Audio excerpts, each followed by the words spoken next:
নমো তচ্ছা ভগবতো অরহতো সম্মা সম্বুদ্ধচ্ছা। জগৎপূজ্য মহাকারণিক তথাগত সম্যক সম্বুদ্ধ শ্রীচরণে কৃতজ্ঞ প্রণাম নিবেদন করে পূর্ণপারমিতে অংশগ্রহণকারী সকল উপাসক উপাসিকাগণের নিরোগ দীর্ঘায়ু সুখী জীবন তথা জ্ঞান বিমণ্ডিত জীবন কামনায় শুরু করতে চলেছি আজকের অভিধর্ম চর্চা ক্লাস।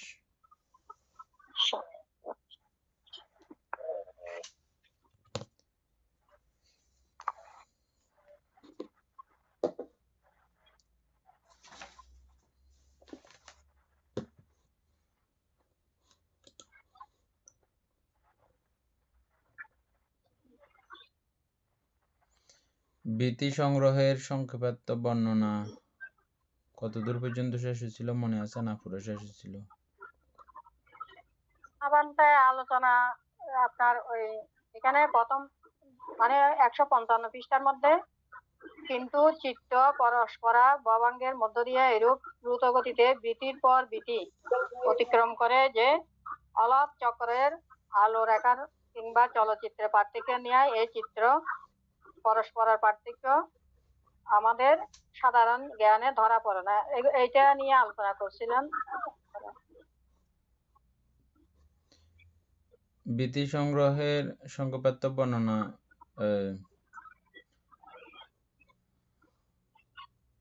প্রথম এটা শেষ হয়েছিল না? হ্যাঁ, প্রথম দ্বিতীয় প্যারার ওই দ্বিতীয় প্যারার লাস্টের দিকে।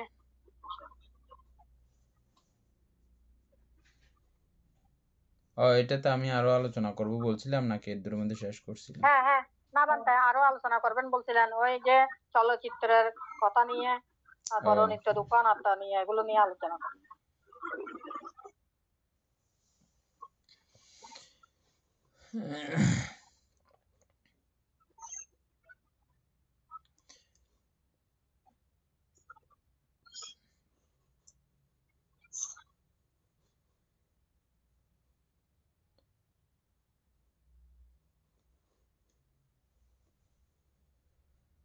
এইরূপ দ্রুত গতিতে বিধির পর বিধি অতিক্রম করে যে আলোকচিত্রের আলোরেখার কিংবা চলচ্চিত্রের পার্থক্যের ন্যায় এই চিত্ত পরস্পরার পার্থক্য আমাদের সাধারণ জ্ঞানে ধরা পড়ে না।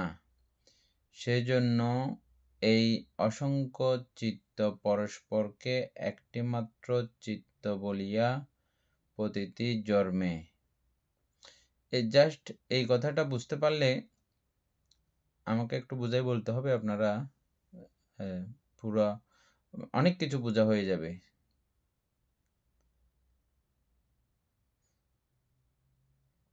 প্রথমে অমিতাভ বড়ুয়া শুরু করেন, তারপরে পুতুলবাবু বলার জন্য ইয়া করেন। আমি গত সপ্তাহেও এই বিষয়টা সেম বিষয়টা একটু আলোচনা করছিলাম। এখানে বলতে কিন্তু চিত্ত পরস্পরা ভবাঙ্গের মধ্য দিয়ে এইরূপ দ্রুত গতিতে ভীতির পর ভীতি অতিক্রম করে যে অলাদ চক্রের আলো রেখার কিংবা চলচ্চিত্রের পার্থক্যের ন্যায় আমাদের এই চিত্তটা পরস্পরের পার্থক্য আমরা বুঝতে পারি না, এই জন্য যে আমাদের মানে এই যে ভীতি চক্রটা চিত্ত আমাদের অতি দ্রুত গতিতে মানে একটার পর একটা যে মানে মানে তড়িৎ গতিতে যেটা মানে অতিক্রান্ত হয়ে চলে, সেটা আমরা সাধারণ জ্ঞান আমাদের চোখে পড়ে না। সেজন্য আমরা ওই অসংখ্য চিত্তকে শুধু একটি মাত্র চিত্ত বলে আমরা ধরে থাকি। মানে আমাদের পুতুলবাবু প্রতিটি বলেন। জন্মে মানে অসংখ্য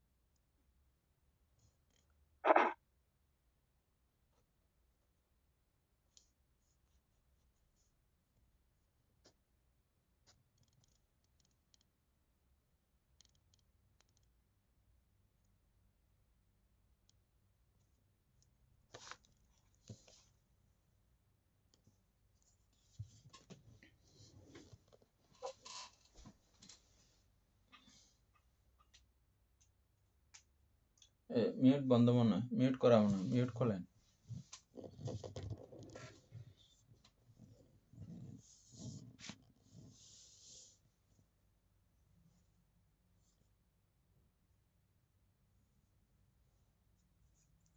পুতুল বাবু মিউট করা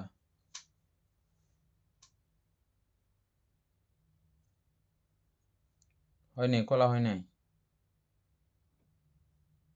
হয় নাই। দাদা Yes, আপনার মিউট এখন করা। হয়েছে। বান্ধব বন্ধ নেবেন মঙ্গল হোক। মানে বান্ধব এটা বলা হচ্ছে চলচ্চিত্র যেরকম মানে এই কোনো গ্যাপ দেখা যায় না, এই একটা মানুষ কাজ করছে করে যাচ্ছে, তো এটা এরকম একটা মানে আর কি বানতে মানে মনে হয় এক চিত্রটা একই রকম মনে হয়, কোনো মানে বানতে ডিস্টেন্স ফাঁক করে মনে হয় না, এরকম আর কি বানতে আমি আমটি দেখিতেছি তারপরে ইয়ে। হ্যাঁ, দিবেন বাবু আসছে। দিবেন বাবু বলে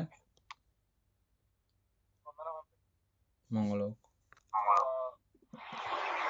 এখানে যেটা উদাহরণ দিচ্ছে চলচ্চিত্রের পার্থক্য নিয়ে, অর্থাৎ চলচ্চিত্রের মধ্যে যেমন চিত্র সেখানে একটা থাকে না, সেখানে অনেকগুলো চিত্র থাকে যেগুলো একসাথে হয়, একটা সিনেমা বা নাটক বা এরকম কোনো কিছু একটা হয়।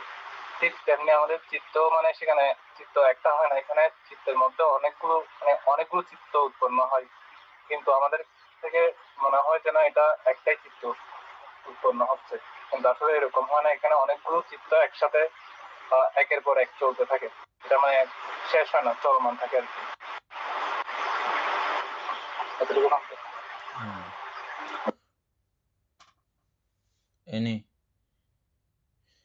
এনির আগে ইয়াকে লাভলি বড়ুয়া, তার শিল্পী বড়ুয়া বলার প্রস্তুত থাকেন।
এনি বলো, তারপরে এর পরের বারে আবার লাভলি বড়ুয়া বলবেন।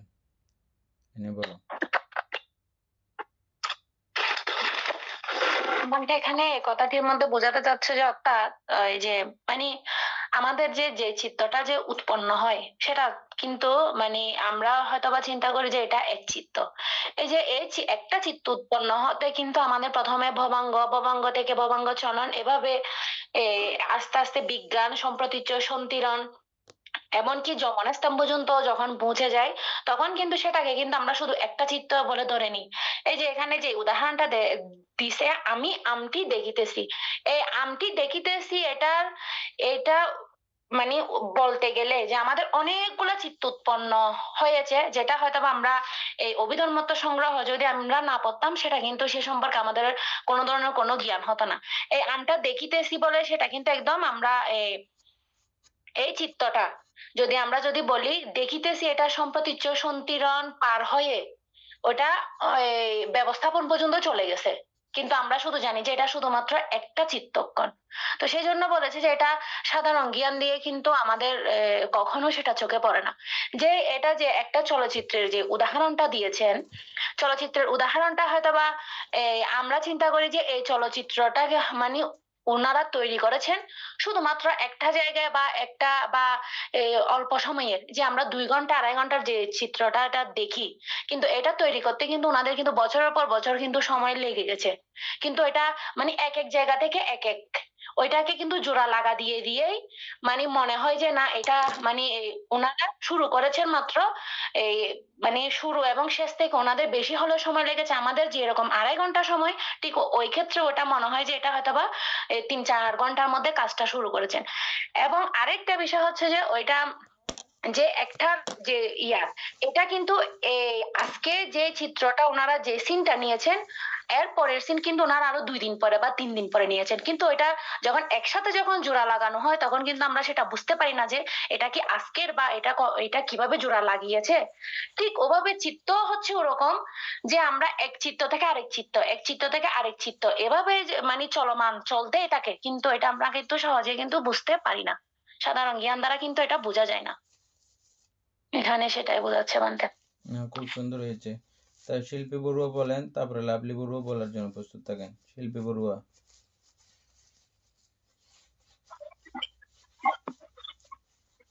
বলতে এখানে বোঝাচ্ছে যে আমরা যেমন মনে করেন আমরা প্রার্থনা করতে বসলেও আমাদের চিত্তটা ঠিক ধরে রাখতে পারি না। এক চিত্ত মানে এক প্রার্থনার সময় এক মনে করবো যে ওইটাতেও মনে করো অনেক জায়গায় জায়গিয়ে ওই এক মন মানে অনেক জায়গায় জায়গিয়ে বিদায় এই চিত্ত একই রকম মানে এই মানে দ্রুত গতিতে চলাচল করে বিদায় মানে এখানে এভাবে বোঝাচ্ছে।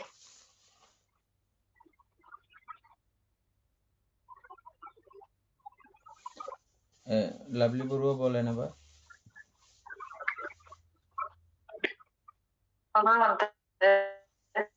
হুম,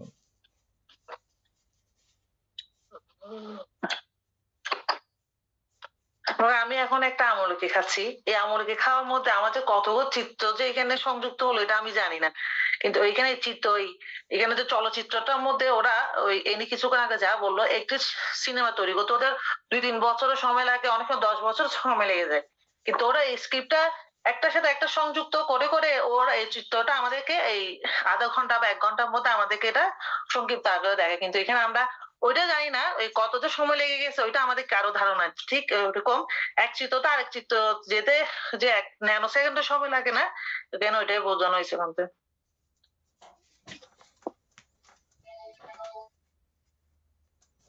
আর কেউ বলবেন?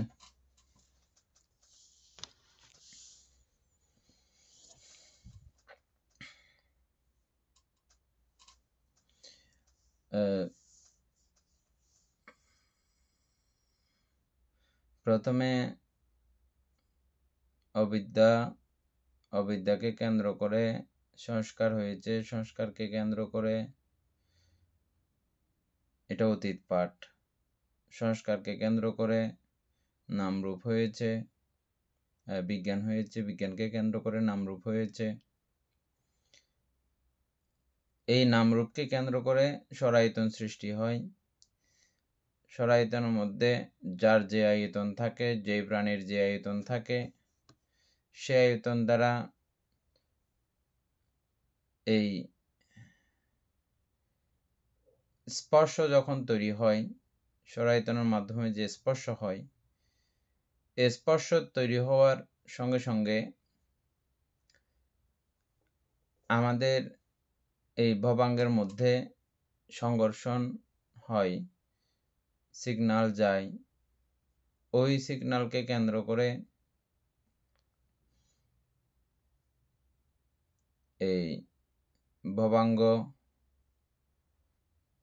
অতীত ভবাঙ্গ, চলন, ব্যবস্থাপন থেকে শুরু করে যাবতীয় প্রত্যেকটা অবস্থা পার্ট পার্ট পার্ট পার্ট আলাদা আলাদা তদালম্বন থেকে গিয়ে আবার পুনরায় ভবাঙ্গ। আমরা এখানে 14টা কৃত্য দেখেছি এবং 17টা খণ্ডাংশ দেখেছি একটা চিত্তের। এই পুরো সময়টাও খুব নিমিষে বলতে, ওই কথাটা বলতে যতক্ষণ সময় লাগে, ওই নিমিষে কথার বলতে যে সময় লাগে ওই সময়ের মধ্যেও এটা শত হাজার লক্ষবার চলতে পারে। এই চিত্তের ঘূর্ণায়মান অবস্থাগুলো চলতে পারে এবং এটা অনেক সময় 2 3 4 বারও চলে একই জায়গায় একই বিষয়ে, অনেক সময় এর থেকে বেশিও চলে, অনেক সময় মাঝখানে অন্য কিছু ঢুকে আবারও এটা কাজ করে, এরকমও ঘটে। এটার কোনো নির্দিষ্ট তা নাই, অনেক রকমে অনেক ডিজাইনে এটা চলতে থাকে। এবং এই যে ভবাঙ্গ থেকে ভীতিচিত্ত, অতীত ভবাঙ্গ এবং চলন, প্রত্যেকটা খণ্ডাংশের মধ্যে আবার এদের ভিতরেও আবার খণ্ডাংশ আছে। এই প্রত্যেকটা অবস্থাগুলোও প্রত্যয়ের সাহায্যে বা অন্যান্য সাহায্যকারীর সাহায্যে এরা স্থিত, ওই বিষয়টা আছে বলে মনে করা যায়, বোঝা যায়। কিসের মাধ্যমে? ওগুলো হচ্ছে চৈতসিক নাম এবং রূপের বদৌলতে। নাম বলতে পুরো চৈতসিক, এবং রূপ বলতে আমাদের এই ভৌতিক রূপ, দেহজ রূপ এবং বাহ্যিক রূপ, সবগুলোর সমন্বয়তা, যখন যেটা যেখানে যতটুকু প্রয়োজন সেটা ততটুকু যুক্ত হয়ে, সংযুক্ত হয়ে এই খণ্ডাংশগুলোও তৈরি হয়েছে।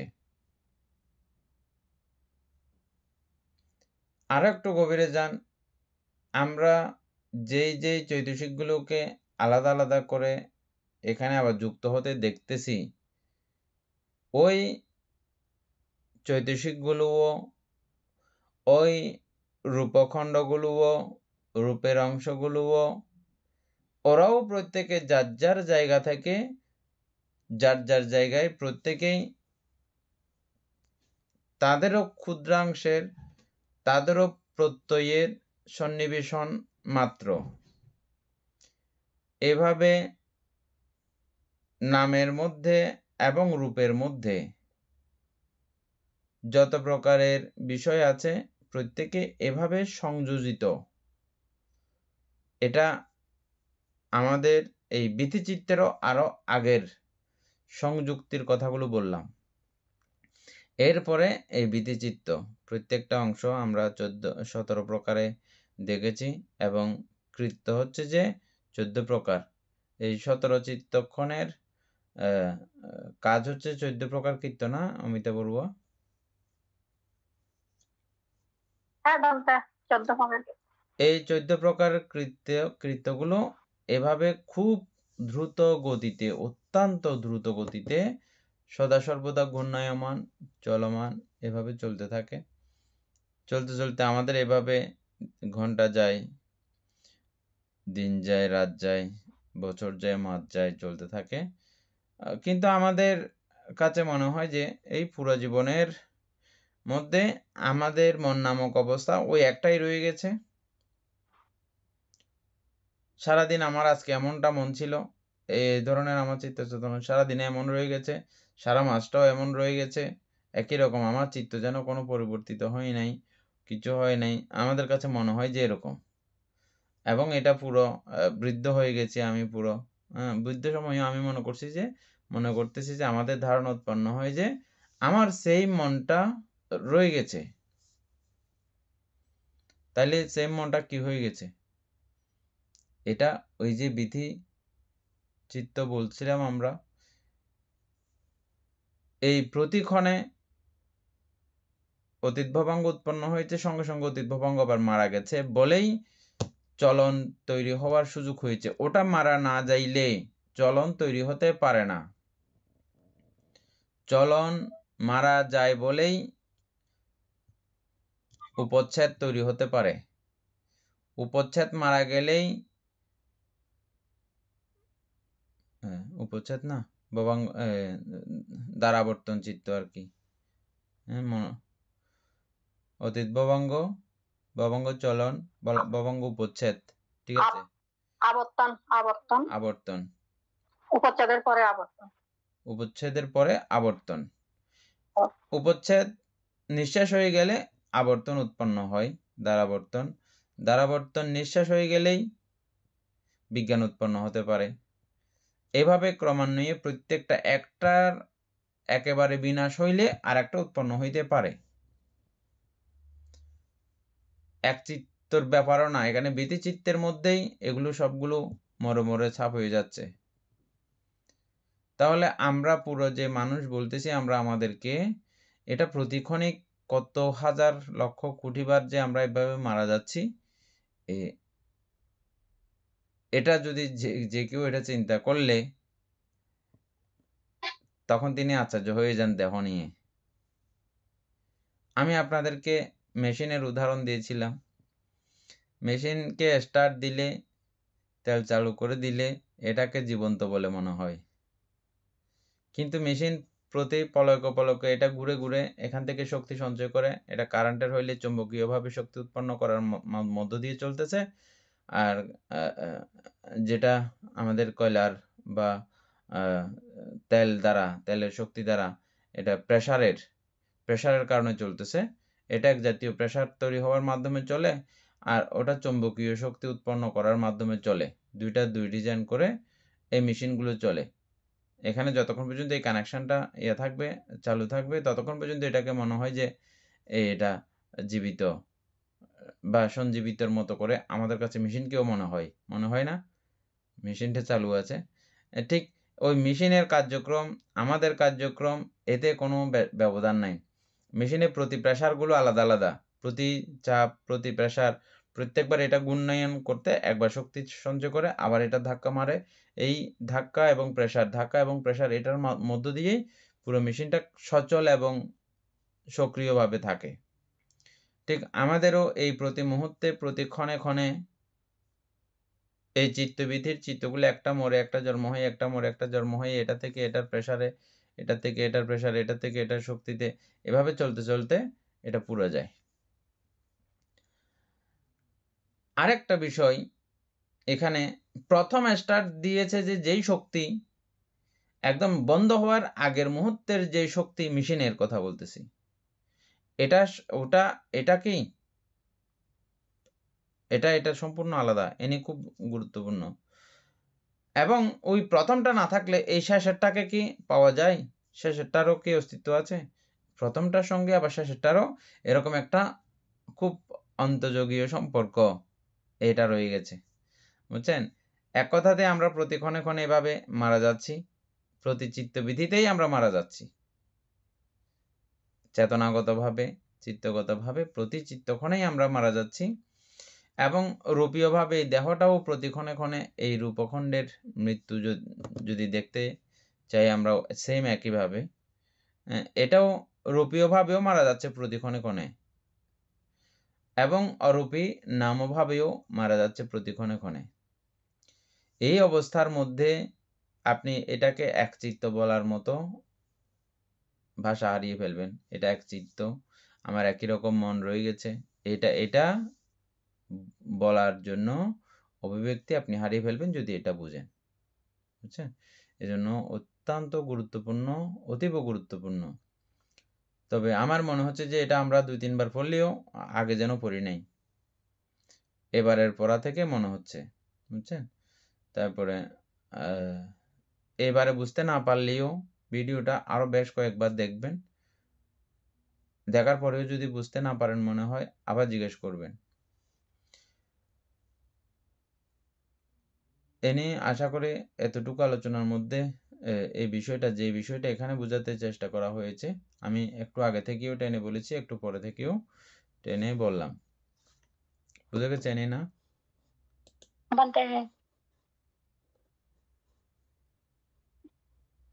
উদাহরণটাও আপনাদের খুব মনে রাখার মতো করে উপযোগী। উদাহরণটা এই প্রজন্মের জন্য বা আপনাদের জন্য, আপনারাও যেহেতু সিনেমা দেখেন, সবাই আমরা সিনেমার সঙ্গে জড়িত, এই উদাহরণটাও খুব মনে রাখার মতো কিন্তু একদম, বুঝছেন? এখানে অনেকগুলো ঘটনা, অনেক এখানে বছরের ঘটনাকে সংযুক্ত করে পুরো লিঙ্ক করে একটা, এই 3 ঘন্টার মধ্যে আপনারা হাসি কান্না বোধ কিছু চলে যায় আপনাদের, কতক্ষণ হাসে না, আবার কতক্ষণ আরে মারি ফেলার বুক। হ্যাঁ, আমি এমনও দেখছি অনেকজন এগুলো দেখতে দেখতে কাঁদে, চোখের পানি পড়ে, এরকমও দেখছি কতগুলো কাণ্ড। হ্যাঁ, মানে এই 2-3 ঘন্টার মধ্যে তারা এমন একটা সিস্টেম করে পুরো হাসি কান্না বেদনা সবকিছু এখানে চলতে থাকে। এবং আমাদের এই চিত্তের মধ্যেও আমরা পুরো একটা সময়ের মধ্যে কি এক চিত্তের জন্য হাসি, এক চিত্তের জন্য কাঁদি, কত কিছু কাণ্ড কীর্তন চলে যায় পুরো একটা লম্বা সময়ের মধ্যে। অথচ এটা প্রতি ক্ষণে ক্ষণে মৃত্যু হয়ে যাচ্ছে, প্রতি ক্ষণে ক্ষণে মরে যাচ্ছে, এই বিষয় আমাদের দেখা হয় না। আর ওটা যেদিন দেখা হবে, আমি যে সিস্টেমটা এখন বলে আসছি, এটা যেদিন অনুভবনীয় জ্ঞানে উৎপন্ন হবে, সেদিন আপনি অনাত্মা জ্ঞানে জ্ঞানী। আর এই অনাত্মা জ্ঞান যে মুহূর্তে উৎপন্ন হবে, সেই মুহূর্তের পরের মুহূর্ত থেকে আপনি চারি মার্গ চারি ফলের একটা না একটা পেয়েছেন। না হলে শ্রোতাপত্তি, না হলে সক্রিয়তাগামী, না হলে অনাগামী মার্গ এবং ফলে আপনি অধিষ্ঠিত প্রতিষ্ঠিত হবেন। এই জন্য অত্যন্ত গুরুত্বপূর্ণ এই ছোট একটা পয়েন্ট।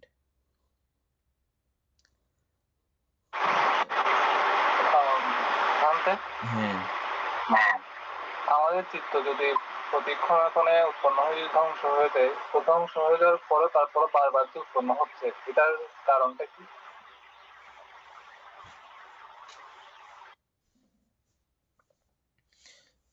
মেশিনের মধ্যে তেল যতক্ষণ আছে এবং মেশিনের যন্ত্রাংশ এগুলোও যতক্ষণ ভালো আছে, আর কিছু মেশিনের যন্ত্রপাতি নষ্ট হইলেও এগুলো রিপেয়ারিং করে দিলে, চালাতে চাইলে মেশিন যেমন চলতে থাকে, ঠিক আমাদেরটাও কোনো বেশ কম নাই একদম। আমাদের এখানেও যতক্ষণ আমরা তেল দেব, যতক্ষণ আমরা তেল প্রবেশ করাবো ততক্ষণ পর্যন্ত, এবং যন্ত্রাংশগুলো ঠিক করব, ঠিকঠাক রাখবো, এগুলো ততক্ষণও চলতে থাকবে। আর এগুলোর যন্ত্রাংশ যদি আমরা নষ্ট করে দিই আস্তে আস্তে, এবং বিশুদ্ধ তেল দেওয়া যদি বন্ধ করে দিই, হয়ে যাবে। তাহলে এখানে তেল কি? ওই অবিদ্যার প্রত্যয় সংস্কার, এটা আবৃত্তি করলে আবার বুঝে যাবেন। আবৃত্তি করেন অমিতা বড়ুয়া।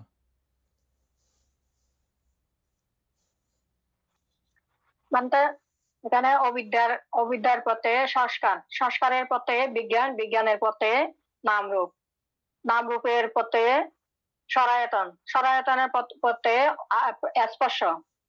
স্পর্শের পথে বেদনা, বেদনার পথে তৃষ্ণা, তৃষ্ণার পথে উপাদান, আর উপাদানের পথে ভবের পথে জন্ম জাতি, তারপর জন্মের পরে জরা ব্যাধি মৃত্যু, শোক পরিদেবন দুঃখ দোমনস্য, এগুলোই উৎপন্ন হয় এর মধ্যে। দীপেন বাবুকে ধন্যবাদ, অত্যন্ত গুরুত্বপূর্ণ প্রশ্ন এটা। এই জায়গাটা বুঝলে এই প্রশ্নটার এখানে সমাধান, বুঝছেন? তবে এমনি পড়ে ফেললেন যে বোঝা হয়ে যাবে, ঠিক এমনটাও না, আপনার কথার অত্যন্ত যুক্তি আছে।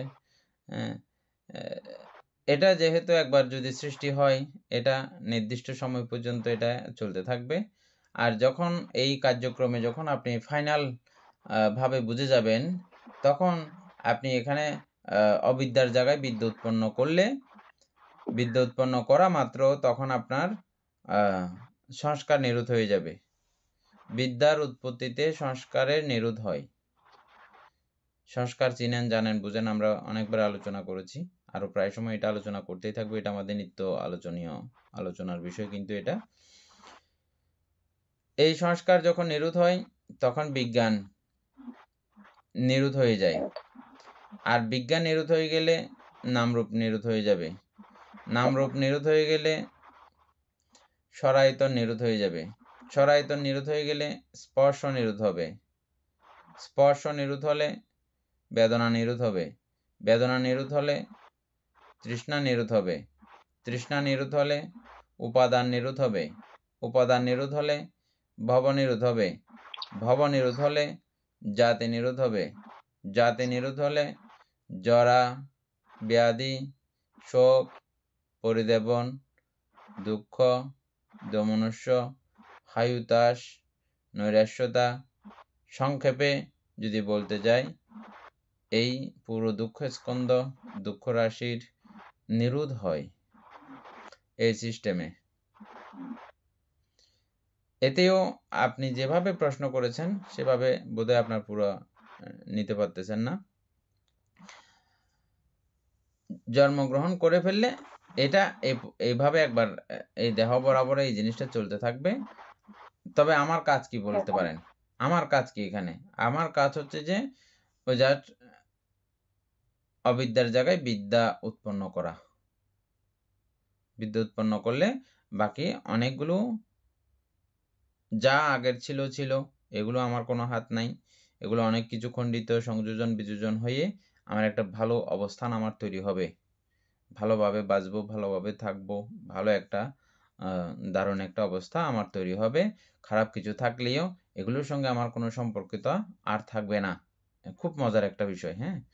আসলে দীপেন বাবু খুব সুন্দর করে বলছেন জিনিসটা, খুব দরকারি কথা। মানে আমার এটা সিস্টেমটা কেমনে বন্ধ হবে? এই সিস্টেমটা বন্ধ হওয়ার জন্য অবিদ্যার জায়গায় বিদ্যা উৎপন্ন করা। বিদ্যা কাকে বলে? বিদ্যা হচ্ছে যে আমার সঙ্গে যে বিষয়ের উৎপত্তি হবে, এই বিষয়টা আমরা উপরে প্রথমে চেনা বুঝে শুরু করব। এর পরবর্তীতে গিয়ে নামের সর্বকনিষ্ঠতম জায়গায় গিয়ে ওকে দেখে আসা। এটা ক্রমান্বয়ে যাইতে হয়। প্রথম শুরু হয় উপরাউপরিভাবে, কিন্তু পরবর্তীতে এই নাম এবং রূপের সর্বকনিষ্ঠতম জায়গায় গিয়ে, সর্বক্ষুদ্রতম জায়গায় গিয়ে এদেরকে দেখে শুনে আসা, এদের অস্তিত্ব সম্পর্কে জেনে বুঝে আসা। এটা হচ্ছে বিদ্যা। হ্যাঁ, আরো নর্মাল ভাবে হলে বা অনিত্য দুঃখ অনাত্মা। অনিত্য দুঃখ অনাত্মা জ্ঞানে জ্ঞাত থাকা সার্বক্ষণিক, যে কোনো অবস্থা, যে কোনো চিত্ত, যে কোনো ব্যাপার, এটা যাতে আপনি দুঃখ প্রমাণ করতে পারেন, অনিত্য প্রমাণ করতে পারেন, অনাত্মা প্রমাণ করতে পারেন। আর যে মুহূর্তে প্রমাণ করতে পারবেন সে মুহূর্তে আর সংস্কার হবে না। এটাই আপনার কাজ, বুঝছেন? আর আমরা যে চিত্তের কথা বলতেছি এগুলোর তালে চলতে থাকবে, সিস্টেমটা পাল্টে যাবে আর কি। শুধু এই চিত্তগুলো তো উৎপন্ন হতে থাকবে, কিন্তু হতে গিয়ে এগুলো আমরা কোথায় কোথায় নিয়ে চলে যাচ্ছি যে এটা যবনের মধ্যে গিয়ে সেখানে নানা জাতীয় তৃষ্ণা উৎপন্ন করার মাধ্যমে উপাদান তৈরি করতেছি। উপাদান তৈরি হয়ে গিয়ে এগুলো প্রত্যেকটা বিষয় আবার ভব পুনরায় আমাদেরকে জন্মদান করার সিস্টেম করে ফেলতেছে। এটা নিয়মে চলতে থাকবে। কিন্তু আমরা এই যবনের মধ্যে গিয়ে আমরা যেখানে এটা তৃষ্ণা হতো সেটাকে কি করে দিচ্ছি আমরা? বিদ্যা উৎপন্ন করার মাধ্যমে তৃষ্ণা উৎপন্ন আর হতে পারতেছে না, উল্টো করে দিলাম। তৃষ্ণা নিরোধ করে দিলাম। ওই যে সিস্টেমে আমরা এখন বললাম না, অবিদ্যা নিরোধে সংস্কার নিরোধ, ওই সিস্টেমটা আর কি। ওইভাবে উল্টে যাবে জিনিসটা। চিত্তর তালে চলতে থাকবে, মূল জায়গাতে উল্টা ঘুরে যাবে। এটা উল্টা দিকে।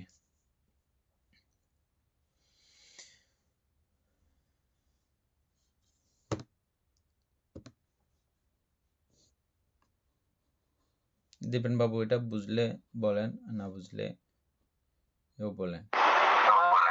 বুঝতে পারছি, খুব সুন্দর করে ব্যাখ্যা করতেছেন এটা।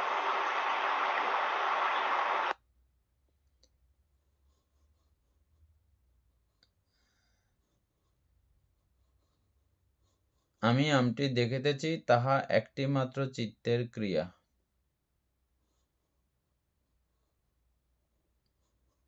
চিত্তে 14 প্রকার কৃত্য, 10 প্রকার স্থান, 95 পৃষ্ঠে দ্রষ্টব্য, এগুলো পড়ছিলাম। চিত্তের দৃশ্য, চিত্তের দৃশ্য এখান থেকে পড়ে যাও, যেগুলো আলোচিত হয়েছে এটার পরের থেকে আবার শুরু করো।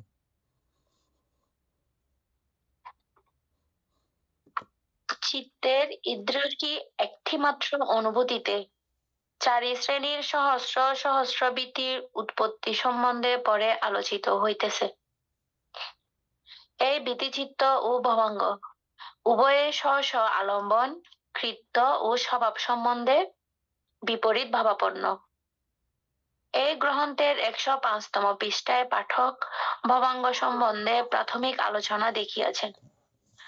তরঙ্গহীন নদীর স্রোতের ন্যায় ভবাঙ্গ শান্তভাবে প্রবহমান, কিন্তু বাত্যাঘাতে যেমন শান্ত নদীর প্রবাহে তরঙ্গ উচ্ছ্বাস হয়, তেমনি চক্ষাদি দ্বারপথে আলম্বনের অভিঘাতে ভবাঙ্গ প্রবাহের চিত্ত উৎপত্তি হয়। নবীন আলম্বনের স্পর্শে ভবাঙ্গালম্বন পরিত্যাগ করিয়া চিত্তের সেই নবীন আলম্বন গ্রহণ চিত্ত নিয়ম। নদী তরঙ্গের উচ্ছ্বাস আছে, চূড়া আছে, পতন আছে। চিত্তেরও উৎপত্তি আছে, স্থিতি আছে, ভঙ্গ আছে। ভবাঙ্গালম্বন পরিত্যাগ করিয়া নবীনালম্বন মননয় চিত্তের উৎপত্তি। সেই লব্ধ আলম্বনে চিত্তের অনিবৃত্তি স্থিতি এবং নির্বৃত্তি বা অন্তর্ধানয় ভঙ্গ কোন কোন বুদ্ধ দার্শনিক যথা স্থবিরনন্দ চিত্তের স্থিতি কোণ অস্বীকার করেন, কিন্তু স্থিতি বলিতে চিত্তের নিশ্চল অবস্থা নহে। যেমন বীতিতে তেমন ভবাঙ্গ অবস্থায় চিত্ত চির প্রবহমান। চিত্তের উৎপত্তি ক্ষণের পর ভঙ্গাভিমুখী ক্ষণটি স্থিতিক্ষণ। চিত্তক্ষণ বলিতে এক নিমিষের বা অঙ্গুলির এক ধূরি, সময়ের বহু কোটি শত সহস্র ভাগের এক ভাগ সময়।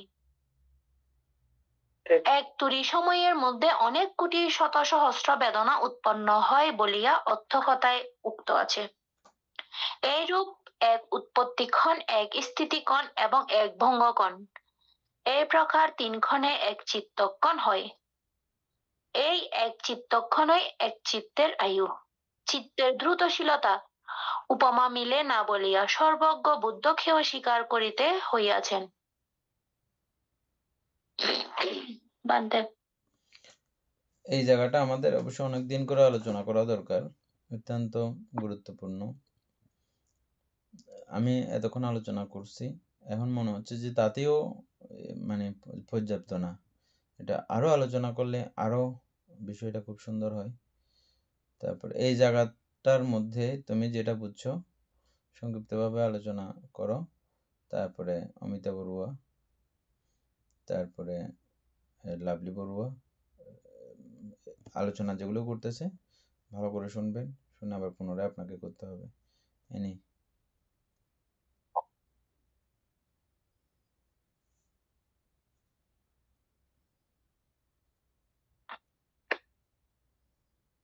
বান্তে এখানে বলতে চাচ্ছে যে অর্থাৎ চিত্তের যে কথাটা, অর্থাৎ একটা চিত্ত আমাদের উৎপন্ন হতে কিন্তু প্রথমে কিন্তু আমরা এই যে ভবাঙ্গ, অতীত ভবাঙ্গ, ভবাঙ্গ, তারপরে ভবাঙ্গ চলন, এভাবে কিন্তু মানে একটা চিত্ত উৎপন্ন হতে এভাবে একদম ব্যবস্থাপন পর্যন্ত পৌঁছাতে হয়।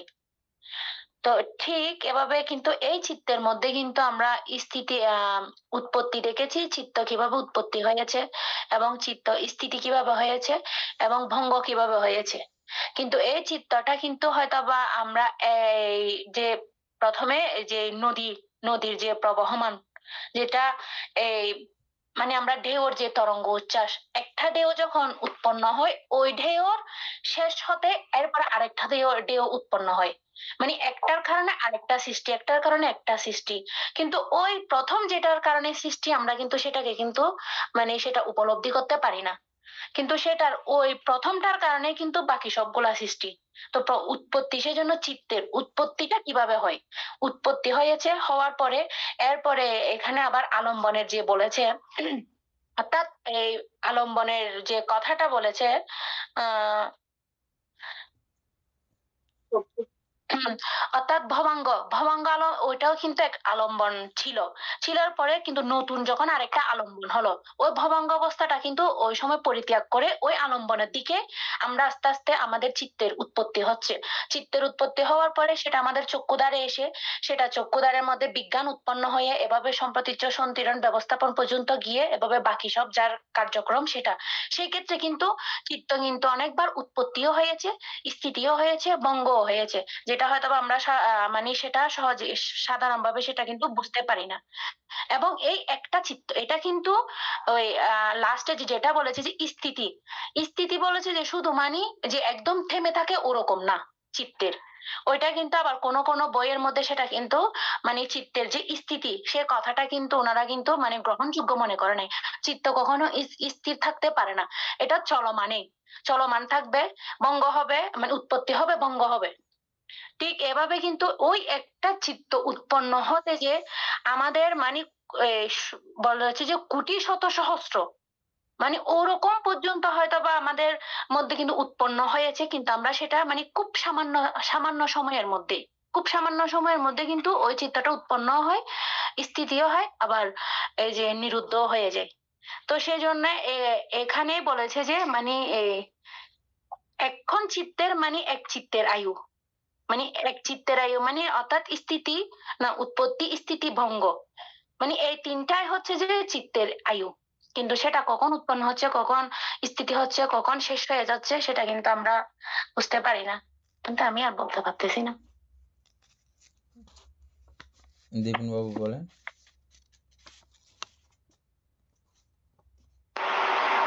জানতে আগে মানে একটা প্রশ্ন ছিল এখানে বলছে যে বৃত্তি চিত্ত ভবাঙ্গ উভয় স্ব আলম্বন চিত্ত স্বভাব সম্বন্ধে বিপরীত ভাবাপন্ন। এই লাইনটা হচ্ছে বুঝতে পারিনি।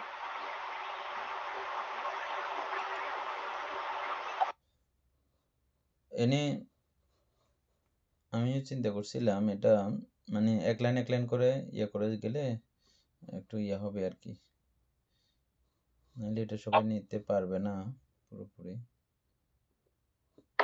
মানে এটা হচ্ছে যে অর্থাৎ আমরা যদি উপরের কথাগুলো যদি বুঝে আসি তাহলে হয়তো বা নিচের কথাগুলো কিন্তু আমাদের বুঝতে অনেকটা সহজ হবে। উপরের কথা তো বুঝাইছি, যেমন আমি এখানে একটা ব্যত্র আঘাতের কথা আছে, পানির মধ্যে ব্যত্র আঘাত করলেই ঢেউয়ের সৃষ্টি হয়, না হলে ব্যত্র আঘাত না করলে ঢেউ সৃষ্টি হবে না। হ্যাঁ, তাহলে আমাদের এটা উদাহরণ আমাদের বিষয়ের মধ্যে কি এখানে, যেমন আমার থেকে সরায়তন আছে, সরায়তনের আছে, এই সরায়তনের মধ্যে চোখের সঙ্গে রূপের যদি ব্যত্রাঘাত না হয় বা সংঘর্ষণ যদি না হয়, স্পর্শ যদি না হয়, তাহলে কিন্তু এই সিস্টেমটা হওয়ার কোনো কারণ নাই। এটা হচ্ছে ব্যত্রাঘাত। যে কারণে আমি কিছুক্ষণ আগে যেটা বললাম, দীপেন বাবু বুঝছেন, কিছুক্ষণ আগে যেটা বলেছি ওই কথাটা আর কি। স্পর্শ হওয়ার জন্য আপনাকে সরায়তন দরকার হয়েছে। সরায়তন থাকলেই শুধু যে স্পর্শ হয়ে যাবে তেমন না, স্পর্শের যোগ্য বিষয়গুলো লাগবে, হইলেই তখন এটা স্পর্শ হয়। স্পর্শ হয়ে যাবতীয় কার্যক্রম যতদূর চলার, যেটা যেভাবে চলার, যেটা আমরা দেখে আসছি আর কি আগে থেকে, না ওইভাবে এটা চলতে থাকে।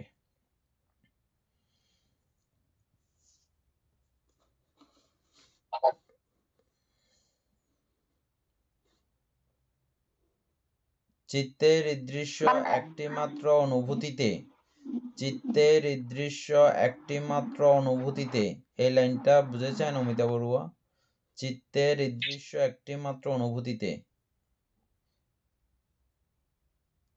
মানে এরকম আমাদের এরকম যে কোনো একটা অনুভূতিতে, অনুভূতি বলতে এখানে বেদনা, তো আমরা বেদনাকে চিনি। হ্যাঁ, এ নিয়ে এখানে আরেকটা খুব গুরুত্বপূর্ণ কথা দেখো, আমাদের তৃষ্ণা থেকে ওই বেদনা উৎপন্ন হয়, সেটা এক বিষয়, সেটা এক বিষয়।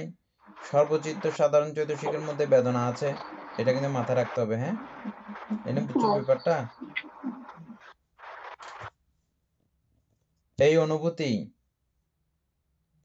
এটা একদম সর্বচিত্ত সাধারণ চৈতসিকের মধ্যেও আছে, সেটা এক পর্যায়ে এখানে সুপ্তভাবে রয়েছে, ওই অনুভূতি আছে বলেই এটা বাহ্যিকভাবে আমার স্বরায়তন আছে, এই স্বরায়তনের সঙ্গেও এই অনুভূতি কিন্তু সংযুক্ত আছে, তাই আমার বাহ্যিকভাবে এটা আসা মাত্র এটা গ্রহণ করতে পারে, নাইলে কিন্তু গ্রহণ করারও কোনো রাস্তা নাই। আচ্ছা, যাই হোক, এই দৃশ্য চিত্তের এই দৃশ্য একটি মাত্র অনুভূতিতে চারি শ্রেণীর সহস্র সহস্র বিধির উৎপত্তি সম্বন্ধে আলোচিত হইয়াছে। কোন চারি শ্রেণীর বিধি?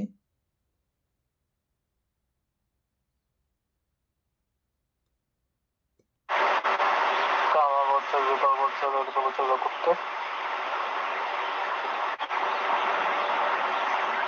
এই বিধিচিত্ত ও ভবাঙ্গ উভয়ই স্ব স্ব আলম্বন।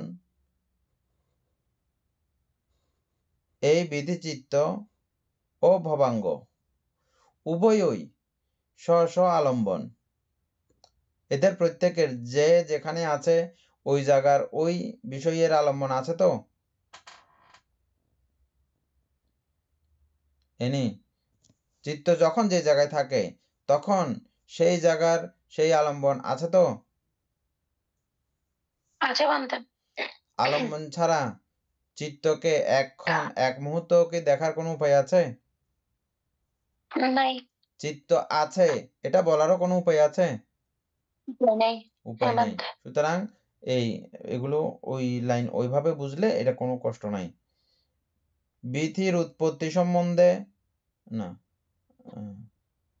এই বিধি চিত্ত ভবাঙ্গ উভয়ই স্ব স্ব আলম্বন কৃত্য ও স্বভাব সম্বন্ধে বিপরীত ভাবাপন্ন।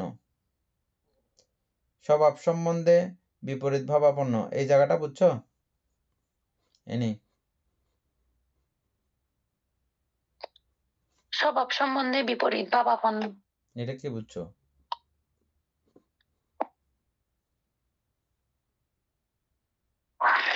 এটা মানতে বলেছে যে কোনো যদি ভবাঙ্গ থেকে তো মানে ওখান থেকে আলম্বনের দ্বারাই তো আমাদের চিত্ত উৎপন্ন হয়।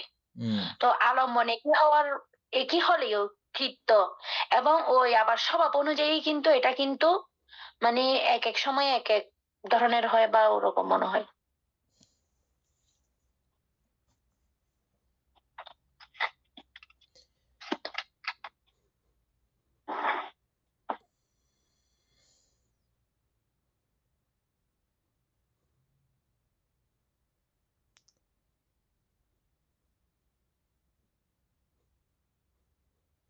ভবাঙ্গ উভয়ই স্ব স্ব আলম্বন কৃত্য ও স্বভাব সম্বন্ধে বিপরীত ভাবাপন্ন। অর্থাৎ বিপরীত ঠিক এই কথাটা ঠিক এখানে এভাবে যায় না। কথাটা হচ্ছে যে এরকম, যেমন আমরা প্রায়ই বলেছি, আপনারা শুনেছেন, সম্প্রতীচ্য সন্তিরণ না, সম্প্রতীচ্যর কাজ করেছে, সন্তিরণের কাজ সম্পূর্ণ আলাদা, সম্পূর্ণ বিপরীত, আরেক রকম। বুঝে গেছেন?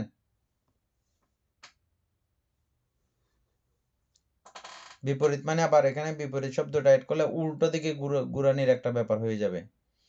বিপরীত ভাবাপন্ন বলতে ঠিক এরকমটা বোঝার দরকার নাই, এটা মানে পরিবর্তিত হয়ে গেছে। এটার কৃত্য ও স্বভাব মানে সম্প্রতীচ্য স্বভাব একরকম, সন্তিরণের স্বভাব একরকম। সন্তিরণের স্বভাব একরকম, ব্যবস্থাপনের স্বভাব একরকম। এটা এটার মতো না, এটা বিপরীত ধর্মী, বিপরীত ভাবাপন্ন। মানে এই বিষয়ের ভাব আলাদা, ওই বিষয়ের ভাব আলাদা, এই জায়গার চিন্তা চেতনা আলাদা, ওই জায়গার চিন্তা চেতনা আলাদা। এটা দীপেন বাবু এদুর ক্লিয়ার হয়েছে কি? হ্যাঁ বলতে, অর্থাৎ এই বিধিচিত্তের মধ্যে যে চিত্তগুলো আমরা পড়ছিলাম গত ক্লাসে, ওইগুলো এক একটা মানে বিপরীত ধরনের কাজ করে এরকম বোঝাচ্ছে আর কি। হ্যাঁ, মানে ঠিক এই শব্দটা সেই জায়গাতে যাচ্ছে না, মানে বিপরীত শব্দ যেটা এখানে ইয়া হয়েছে, লেখা হয়েছে, মানে ওই শব্দটার কারণে আমাদের একটু মানে ভিন্ন রকম আকার ধারণ করে ফেলতেছে আর কি। হ্যাঁ, এটা বাদ দিয়ে পরিবর্তিত সম্বন্ধে পরিবর্তন ভাবাপন্ন এটা দিলে একটু মানে সামঞ্জস্য থাকতো আর একটু। মনে হয় আলাদা ভাবাপন্ন বা ভিন্ন ভাবাপন্ন এরকম বোঝাতে চেয়েছে মনে হয়। হ্যাঁ, এই গ্রন্থের 105 পৃষ্ঠায় পাঠক ভবাঙ্গ সম্পর্কে প্রাথমিক আলোচনা দেখিয়েছেন। আপনাদের মনে আছে আমরা যেটা আলোচনা করছিলাম ভবাঙ্গ সম্পর্কে প্রাথমিক আলোচনা। এখন বুঝাই দিতে না পারলেও মোটামুটি আপনারা ভবাঙ্গ সম্পর্কে একটা ধারণা আপনাদের আছে না নাই? আছে। পাঠক ভবাঙ্গ সম্পর্কে প্রাথমিক আলোচনা দেখিয়েছেন। তরঙ্গহীন নদী স্রোতের ন্যায় ভবাঙ্গ শান্তভাবে প্রবাহমান।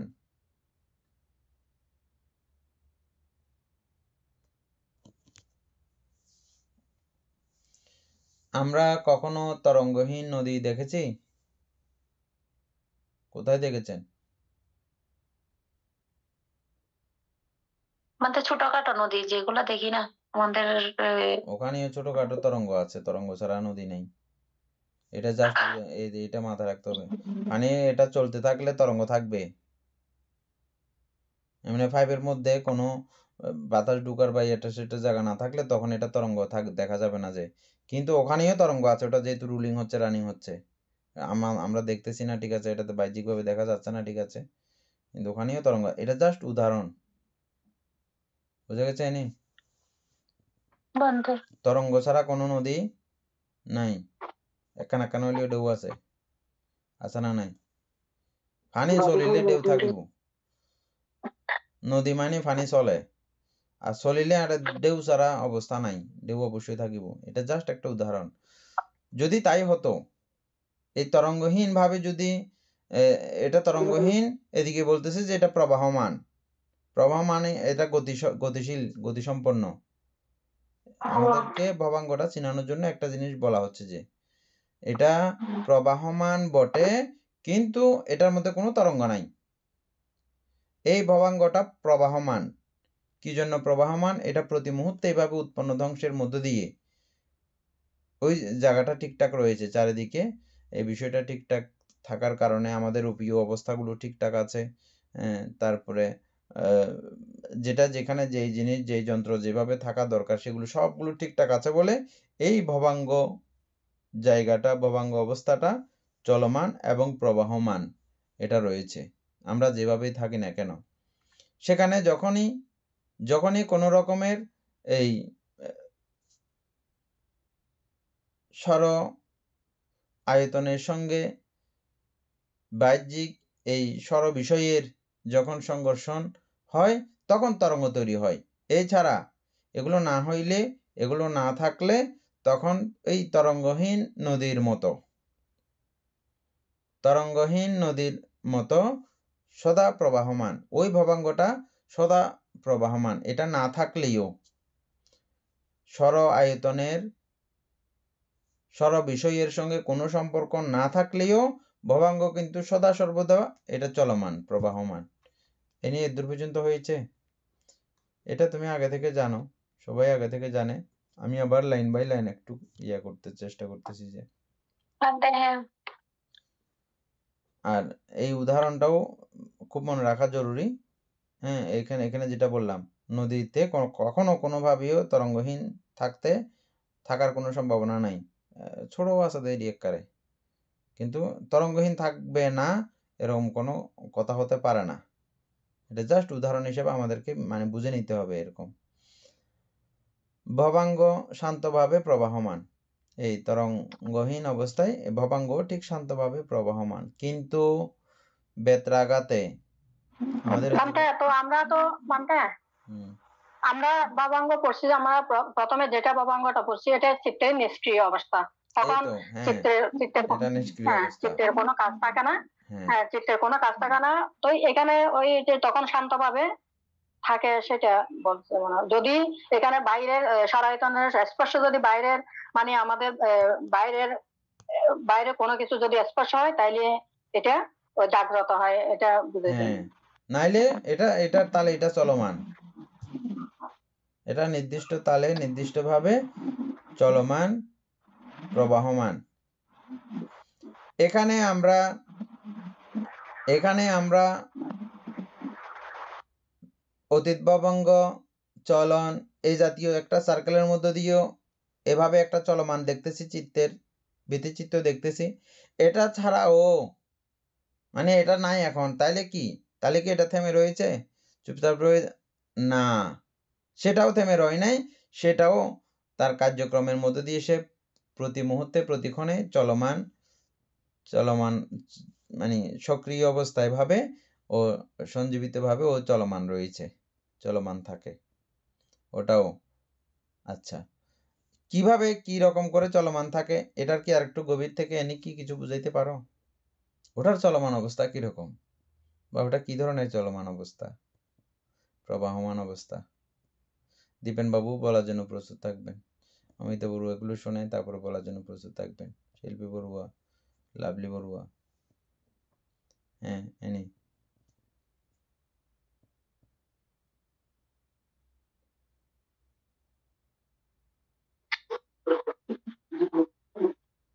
বান্তে চলমান বলতে এখানে যে উদাহরণটা দিয়েছেন মানে নদীর, এটা তরঙ্গহীন থাকলেও মানে বলেছে তরঙ্গহীন থাকলেও কিন্তু এই যে বলেছেন যে নদীর তরঙ্গহীন ভাবে থাকে না, কিন্তু ওই যে পানির যেটা চলমান এটা কিন্তু অবিরত শুধু চলতেই থাকে।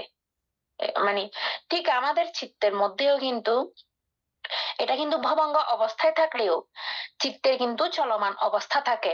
যদি চলমান অবস্থাটা না থাকতো, যেটা আমরা যে আমের যে উদাহরণটা দিয়েছি এবং ভবাঙ্গের যে পরিত্রালম্বন তারপরে অতি মহতালম্বন যে ইয়েগুলা পেয়েছি, চলমান আছে বিদায় ভবাঙ্গ অবস্থায় একবারের সারা পেয়েই কিন্তু অনেক সময় চিত্ত জাগ্রত হয়। আবার অনেক সময় ক্ষেত্রে মানে ওটা যদি চিত্ত যদি মানে অনেক বেশি শক্তিশালী হয় বা সুস্পষ্ট হয় আলম্বনটা, তখন কিন্তু একবারেই কিন্তু সেটা কিন্তু জেগে উঠে বা জাগ্রত হয়।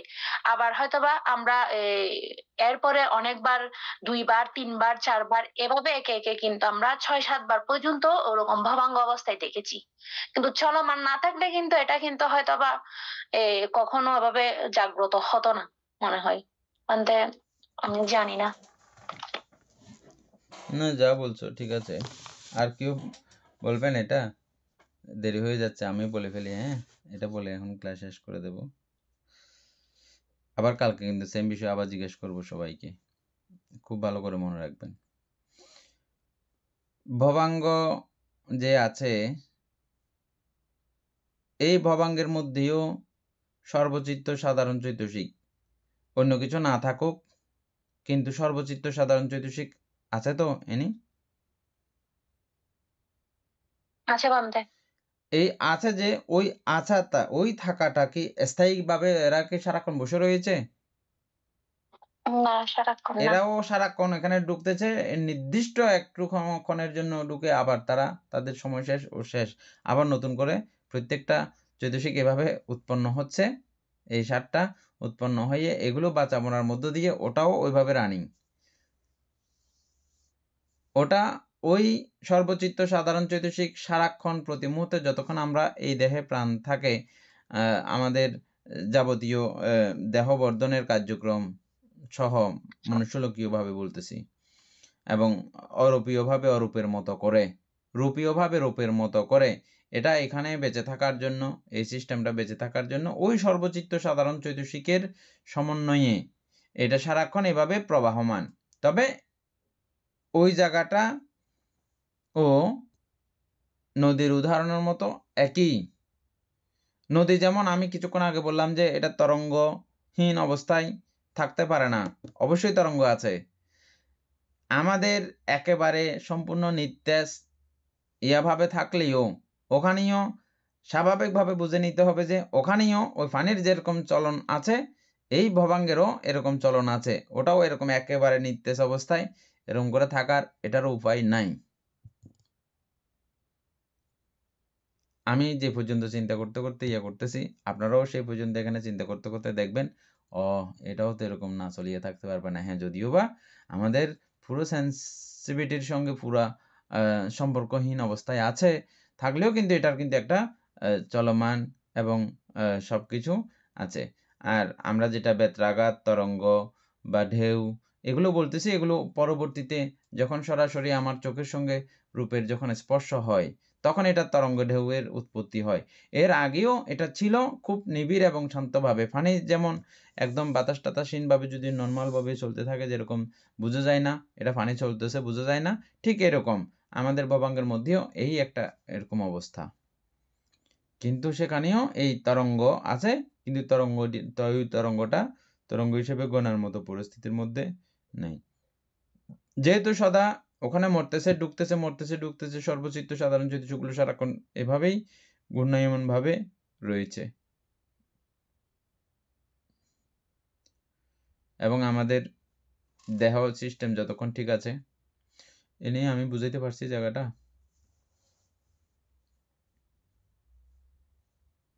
হ্যাঁ, বুঝতে পারছি।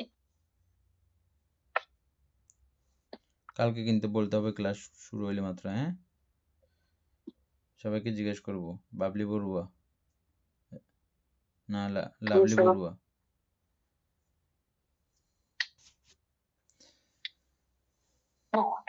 আমরা খুবই গুরুত্বপূর্ণ জায়গার মধ্যে এখন চলাচল করতেছি,